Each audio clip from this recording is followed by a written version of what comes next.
This is the iPhone 12 and this is the Google Pixel 5. And I have both of these phones for one reason, to do a camera comparison. Let's take some pictures and video. Boom.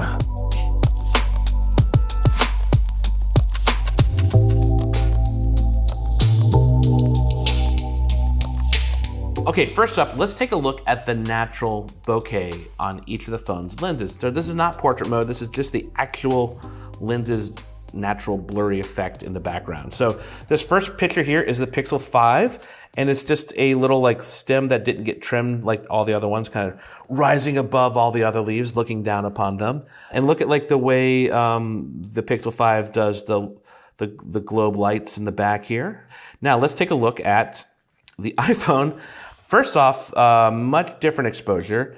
Secondly, the colors are much more vibrant. To be honest, the color is actually probably closer to this than it was the Pixel 5.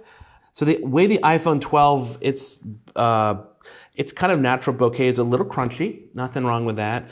The bokeh on the Pixel 5 is a little smoother, kind of like it just got like one wash across it. Let's take a look. Let's zoom in here on that leaf. And I think that the Pixel 5 did a better job at nailing the focus on the leaf. It looks like either I was hand holding this, so it could be my fault. Probably is my fault, right? Not the phone, but even though I tapped on the leaf on the screen, perhaps it was just a hair off.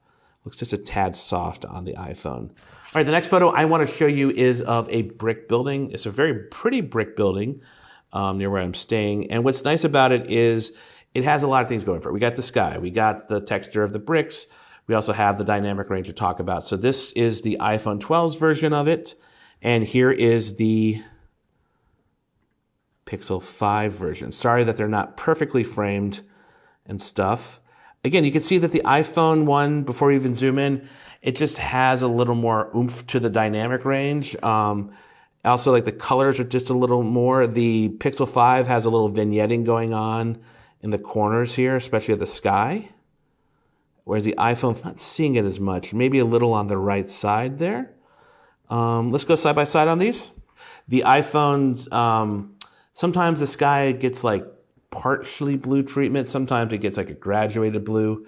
And then there's the Pixel 5, which I think tends to be, the blues tend to yield a little more toward almost purple. I'm not in this photo necessarily, but it's just interesting there. Also, the Pixel in this photo, I think, does a better job with some of the shadows. Let's zoom in and take a look at what I mean.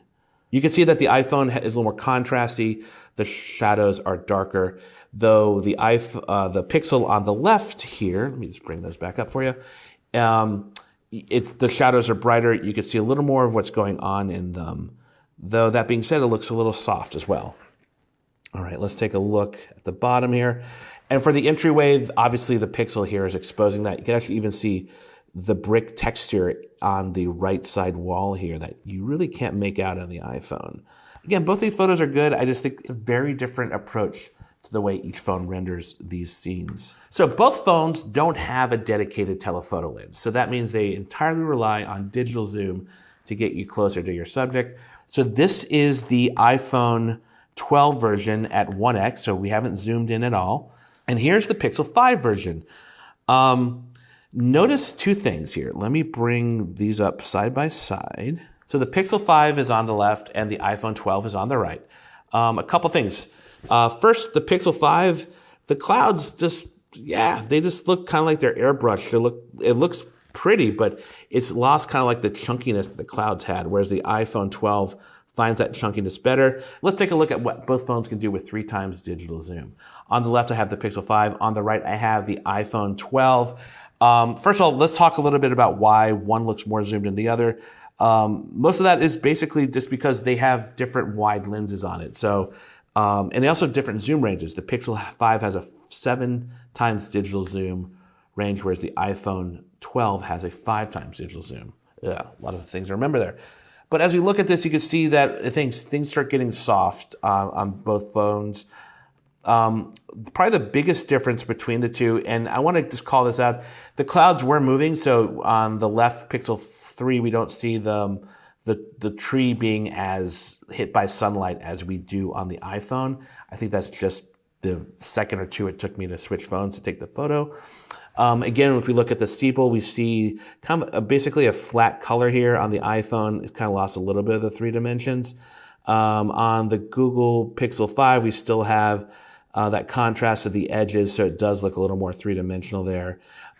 This is with both of the phones zoomed in at 5 times digital zoom. This is where the iPhone tops out. On the iPhone 12 at 5x, you can see that things are getting very soft, very painterly. Again, actually, it's interesting because the steeple, it does get a little more 3-dimensional there, but everything just looks painted. It just looks so watercolory to me. The Pixel 5 at 5x zoom, it's doing pretty good. I would say it's probably close to what the iPhone 12 was at 3 times zoom. That being said, the picture of the iPhone at 5 times zoom is much more zoomed in than it is on the 7 times zoom, which is the top of the limit here for the Pixel 5.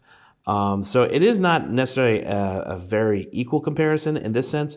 I would say, though, that the Apple iPhone 12 at 5x, yeah, that's just kind of like, I feel like that's more of a safety. I wouldn't be taking photos of that. I feel like 3x is kind of a good place to kind of draw that line for me, unless you really just have to like get it to save the day. The 7 times on the Pixel 5 looks pretty good, but again, I'm still pretty far away. Look how much closer the iPhone can get. Let's take a look at a couple more photos here real quick. So this is of a brick and window building. I like the way the sun made the colors of the bricks look. I also like the texture of everything going on. And here is the one from the Pixel 5. Sorry about the misframing. I was trying to get them the same. It's not quite as warm here.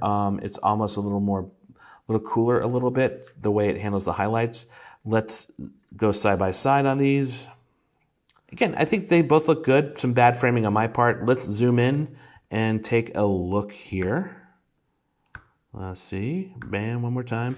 There we go. Hey, you can see me in the window. So there's that. What's interesting here is the flowers under the window on the iPhone still have a lot of detail in them when I zoom in, whereas the flowers on the Pixel 5 do not. Also, it's interesting to see just how, like, if you look at the stone on the bottom here, just how blue that looks versus how warm it is in the iPhone. The iPhone looks truer to life in this scenario.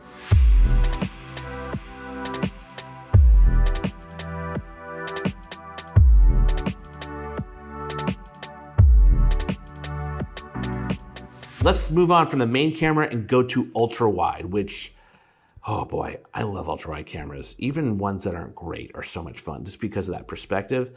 Now, both phones have some unique things they're doing with them. First thing we're going to notice is on the iPhone. The iPhone's ultra wide camera is a little bit wider than that on the Pixel 5. The other thing is both of them are doing some sort of lens correction. You can see that on the Pixel 5 definitely, but the iPhone 12, if you compare it to last year's iPhone 11, you'll notice that the software correction they're making for the lens is a dramatic improvement. So let's take a look at some photos with each of the phones. All right, to start out, I have a picture of a tree that I basically took the camera, held it against the trunk of the tree, and was shooting up. And it gave a really cool perspective, the way it kind of bent the tree outwards. Also, you can kind of see some of the tops of the buildings surrounding it. Let's go to the iPhone 12 version. And the first thing you're going to notice is, again, how much wider it is. I get a street light in there now. I get more of the building. So the other things I would say between the two is the colors are very accurate. The iPhone tends to give a little more texture in its ultra wide, whereas the Google Pixel 5, it tends to boost the shadows a little bit. Let's take a look at some more ultra wide photos here. Here's the iPhone 12, another ultra wide photo. I just really thought it was funny that this statue was just sitting there in front of this courthouse. Now here is the Pixel 5 version of that. Again, you can see it's a little closer or standing the exact same place just because it's not as wide. But notice how it handles like the texture of the brick a little bit differently. And here are the two photos side by side. Yeah, and I mean, you just get so much more seen in the iPhone's ultra-wide camera. It looks a little more dramatic. I think the Pixel 5 one is fine, but I prefer the one from the iPhone in this case. That is enough of our ultra-wides. Let's talk about portrait mode. And we're going to start with portrait mode selfies here. Here's a portrait mode selfie on the iPhone. And I have to say, I apologize. You can see my face a ton. I also apologize that it wasn't a good skin day for me. But hey, it happens to all of us. Am I right? That being said, yeah, this is the portrait mode selfie from that. And here is the one from the Pixel 5, you can see that the iPhone 1 rendered my skin a little warmer, a little more flattering, which is nice. The Pixel went a little more true to life. It's a little cooler. Also notice the background blur. This is not from the lens like we looked at before. This is actually made by the phones. They're just making this up here. The iPhone 1, I like how soft it is. It still has some dimension like back and forth to it. The Pixel 1 seems more of a flat, like the whole thing's blurred the same way. As far as cutout stuff, let's take a look. Boom. It's going to take a second here, and there we go. Yeah, let's take a look at my my head. Oh boy. It actually does a really good job of cutting both do a good job. Just a little artifact in the iPhone here. That's kind of weird. But yeah, I feel it does a great job, especially around the shoulders. The Pixel 5 on the right here has a more of a strong line as it cuts me out, versus the iPhone. It just has a little bit of a softer like blur to that edge here. Also, I'm now seeing it, not to make you look at my face more, the detail in my facial hair on the iPhone looks much better than on the Pixel 5. Wow, actually, that's incredible. So that's all the photos I wanted to show you in detail right now, but let me show you a bunch of other photos I took with both phones. Take it away.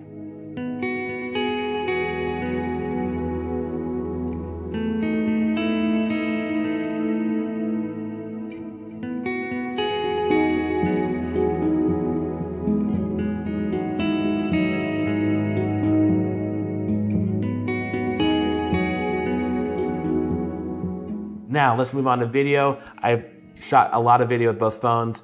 The iPhone has been known for having outstanding video. I think Google Video kind of gets sold short a little bit, but I don't know. We'll take a look at it. You might see some prizes here. All right, so this first clip is the iPhone 12. I'm just tilting down on a building here. Notice again the highlights, the shadows, especially the shadows of the fountain here, how it handles that, and the highlights of like the kind of the molding and stuff in the building in the background. Here's the Pixel 5 version of that. Same move. The bricks kind of look like almost like little dots. It's kind of interesting how it renders that. And let's see how it does. Looks like so for the shadow here, it actually shows more of the fountain. It's not as shadowy as the iPhone was. iPhone 12 fountain, again, you can see that the Pixel has boosted the shadows a bit. And actually, I think the Pixel at the end of the shot looks a little bit better, whereas I think the iPhone coming down looks better in the tilt. So here's the iPhone shooting that. This is all 4K 30 frames per second on each phone, by the way. You can just see how like the brassing of his nose. I don't know why water's pouring out of his mouth. There's so many questions about this statue. Maybe I should read the plaque. And here's the Pixel 5 version of it. Again, it looks a little cooler. So one of the features that the Google Pixel 5 has on their phone is called Cinematic Pan. In fact, when you open the app, I kind of like the new tools that Google has implemented in its camera menus. There's a separate one for stabilization, and there's 4 kinds of stabilization, which is pretty crazy. Cinematic Pan does a couple things. One, it doesn't record the audio, and it only works when you're connected to the internet. So if you're in airplane mode or don't have internet access, you can't actually use it. And what it does is it smooths it out. The iPhone 12 is this first one here. Also, backlit seeing is hard. Notice the corner where the camera on the right is too. Again, a little cooler way it renders the highlights here on the Pixel. Actually kind of looks nice. And a lot more noise in the Pixel version here. But a very smooth, buttery smooth pan. I don't know if it's cropping in to do that. I'm not sure exactly. So this is the iPhone 12. I'm just walking. I'm actually shooting both phones at the same time. Looks pretty smooth. You kind of see every now and then you'll see like a bigger separate bump. And here's the Pixel 5. It feels a little more herky-jerky. I can't tell if it's like punching in a little bit too. Is that what it's doing? And let me show you this last video. It's the slow motion comparison. Here is the iPhone 12 at 120 frames per second. And this is full HD. Neither one shoots 4K. And here's the same moment from the Pixel. And this is, the iPhone can also shoot 240 frames per second slow motion in full HD, which is kind of insane that a phone can do that. And that just allows you to, again, just slow things down just ever so much more.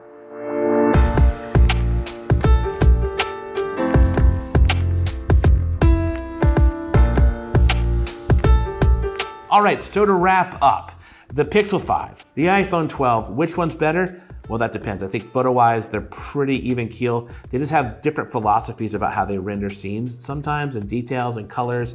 The Pixel seems to boost shadows a little bit more than the iPhone. The iPhone goes for more of a punchy, warm look. I think both are pretty great. As far as video, the Pixel 5 is the best Pixel for video, period. That said, I still think the iPhone has a bit of an edge when it comes to dynamic range and the way it does textures and things in the image itself. So what do you think though? What do you think of both of these phones? Is there one you'd pick up for photos or for video over the other? Are you planning on getting one of these phones to shoot video and photos? Throw your thoughts in the comments.